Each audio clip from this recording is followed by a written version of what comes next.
Welcome to News Today with WDW News Today. I'm Tom Corliss. Here now the news for September 7th, 2020.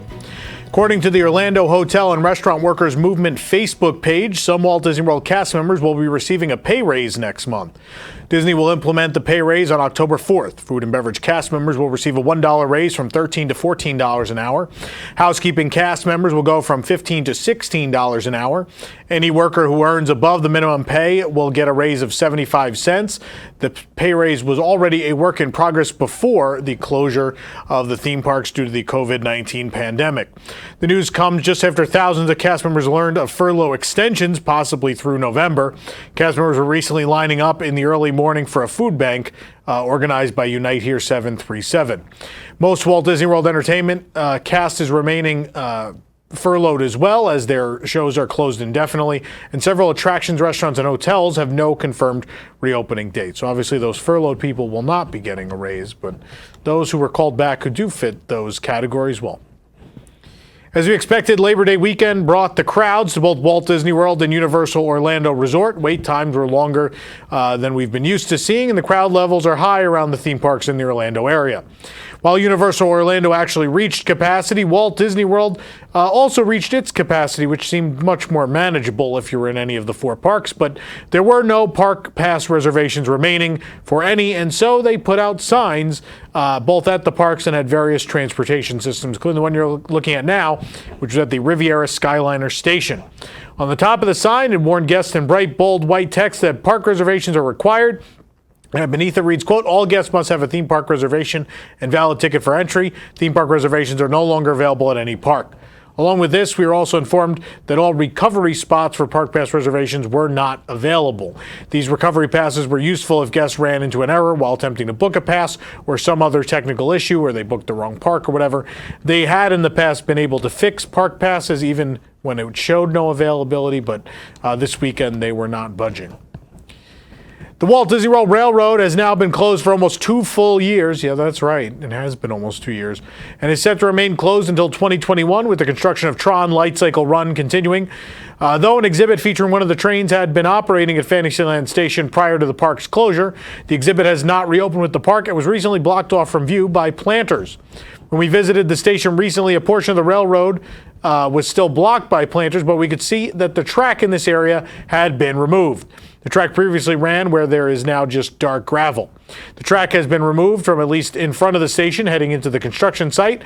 We previously saw a new track installed around Tomorrowland to accommodate the new Tron attraction. It seems that the track either needs to be rerouted or more in this area, probably maybe even just being replaced because it's old. It's still impossible to see directly in front of the Fantasyland station with all the planters in place, but obviously track replacement is happening. The Tomorrowland Transit Authority People Mover, a favorite attraction, was officially moved to the refurbishment list back in August, and at the time, the refurbishment calendar only listed the attraction closed through Halloween. However, the refurbishment is going to last a bit longer, with the new end date being listed on Walt Disney World's website as November 21st, 2020. Prior to the Magic Kingdom's reopening, the attraction didn't operate during cast member and pass holder previews. The last time the attraction was open was in March, actually a week before the closure. It was having problems even before that closure happened. But again, it sounds like it'll be Thanksgiving before we get to ride on the People Mover again. Hopefully, knock on wood. Constance Hatchaway, the Black Widow bride from the Haunted Mansion, celebrates Halloween like no other, and now you can too, with Constance's For Better or For Worse wedding cake, which is returned to Liberty Square, a favorite from last year's Mickey's Not So Scary Halloween party. While there won't be any parties this year, there will be this wedding cake, which guests will be able to enjoy whenever they visit the park.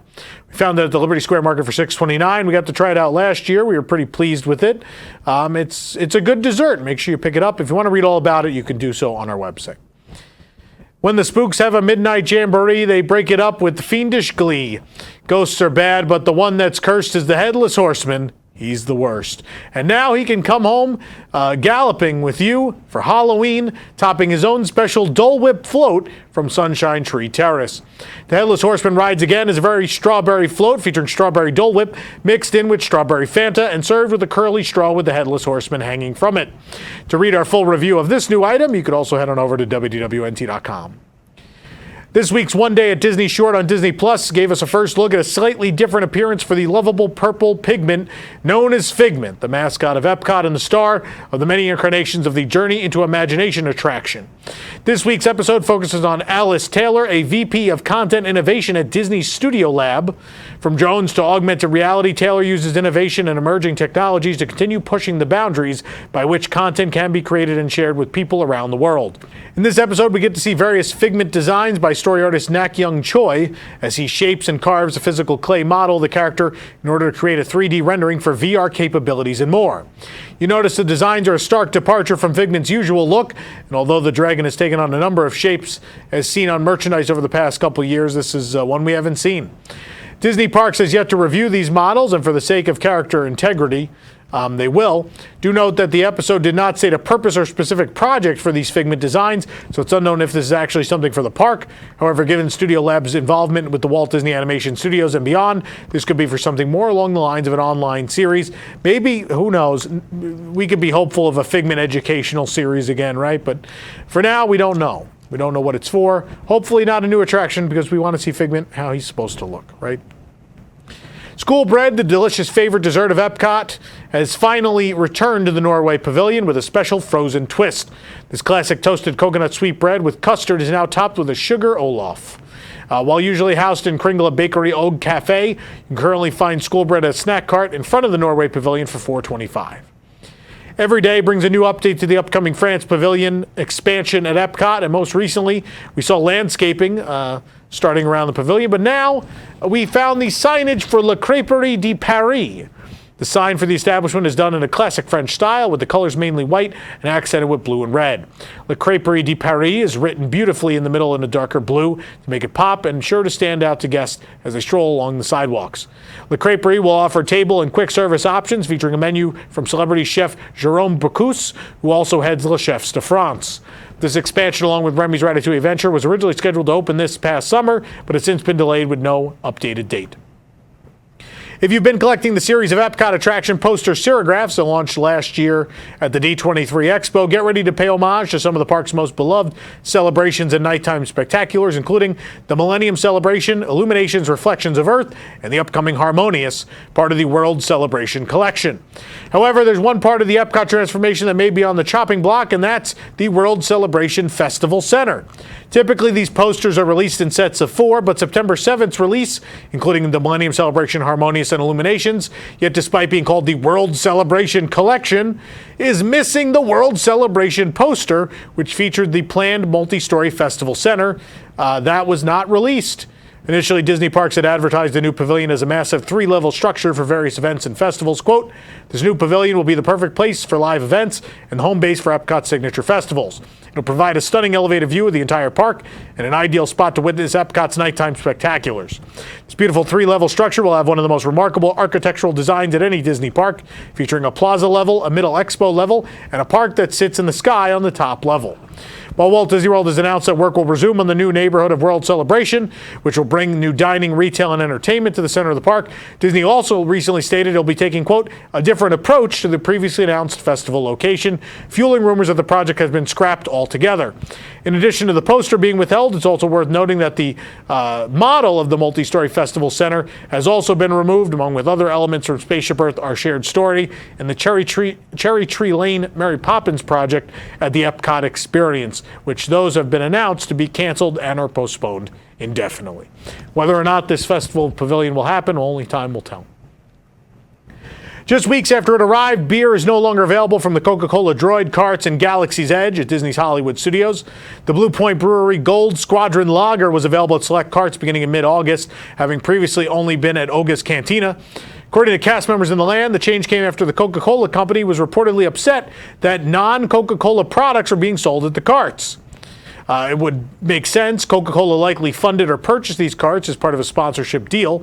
Currently, guests can purchase themed bottles of Coca-Cola, Diet Coke, Sprite, and Dasani water at the carts. Beer is still available at a kiosk across from the milk stand. The tap, which matches the worn look of the area, can still be seen in the corner, along with signage advertising the beer. Last year, Japan passed a law stating that retailers must charge for plastic bags unless they were made of a certain amount of biodegradable material starting July 1st, 2020. Initially, Tokyo Disney Resort qualified for this exemption, but also started selling reusable eco bags when the parks reopened. Now the resort will introduce a charge of 20 yen, about 19 cents US, per bag starting October 1st, along with a new bag design. The new design features Mickey Mouse with the Tokyo Disneyland entrance and a Disney Resort line monorail, Big Thunder Mountain and the Mark Twain riverboat, and Tinkerbell with fireworks over Cinderella Castle, along with the Tokyo Disney Resort logo down the side. If the current bags are anything like the current bags, there will also likely be a flip side with Minnie Mouse and art for Tokyo Disney Sea as well. This is the first redesign for the generic shopping bags in around a decade. Since until March 2019, bags were generally created for each of the ever-present special events. There are two sizes of the bags. Both bags are 9 centimeters thick when fully open. These new bags are made of 40% biomass materials, same as the current bag, in order to reduce plastic waste. The current bag features Cinderella Castle, Rainbow, and the Disney Resort line. And until mid-2019, the bags also featured retired attractions. The Starjets was on the Tokyo Disneyland side, while Storm Rider from Disney Sea was on the opposite. These new bag designs will be available at both Disneyland and Disney Sea, as well as Bon Voyage and other shops around the resort, beginning October 1st. Reusable bags for seasonal events, as well as generic Tokyo Disney Resort designs, are also available throughout the resort. If you find yourself soaked after a trip through the Briar Patch, and don't worry, there's a new Splash Mountain towel for you to dry yourself off with. The towel has all the classic characters from Splash Mountain, with Brer Fox and Brer Bear falling down the waterfall as Brer Rabbit laughs. We found these towels at Splashdown Photos of the Magic Kingdom for $26.99. We've seen a Baby Yoda hat, Baby Yoda baseball cap, Baby Yoda costumes, Baby Yoda everything at this point, but now you can become the child with the new Baby Yoda ear headband. The headband has Baby Yoda's long ears sticking out from the sides and his eyes at the top of the soft headband. These ears are $29.99. We found them at Mouse Gear, but also the Emporium at the Magic Kingdom. We spotted a sweet new edition of the Candyland board game themed to various destinations, characters, and treats from the Disney parks. The game features the art style from the Park Life collection. Some popular Disney attractions and iconic locations can be seen, featuring such as a teacup from the Mad Tea Party, a ride vehicle from Buzz Lightyear's Space Ranger Spin, and a stylized version of the castle. There are also several popular Disney characters, including Mickey and Minnie Mouse. We found this game for sale at Mickey's of Hollywood at Disney's Hollywood Studios for $29.99. If you're still looking for the old version, which is likely being retired now, I did spot it today at Disney's Animal Kingdom. For more information on these stories and more, head on over to WDWNT.com. This program is brought to you by our official travel agent sponsor, The Vacationeer, the engineers of your next magical vacation. Sit back and let their team of vacation planning experts craft your family's next magical Disney trip. The best part is their services are free. Hotel, park tickets, dining, and more, all planned for you. Visit WDWNT.travel for details. The Vacationeer, the official travel agency of WDWNT.com. If you're enjoying the show, be sure to like this video, subscribe to WDW News Today on YouTube for more great content, and click the bell for notifications. Also, make sure to hit select all notifications so you never miss an episode of News Today with WDW News Today. For the worldwide leader in Disney Parks news, this is Tom Corliss saying enjoy the rest of your today and have a great, big, beautiful tomorrow. Happy Labor Day, everybody.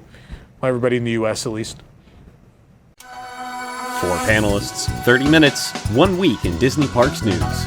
This is Parks Center. Parks Center, the panel and I cover the top 7 Disney Park stories of the past week. From attraction news to transportation scandals to new food and merchandise, we'll cover it all in 30 minutes or less. You can watch us stream live every Wednesday night at 9 p.m. at WDWNtunes.com, watch episodes on demand at youtube.com/WDWNT, or subscribe to the audio version of the show on your favorite podcast app.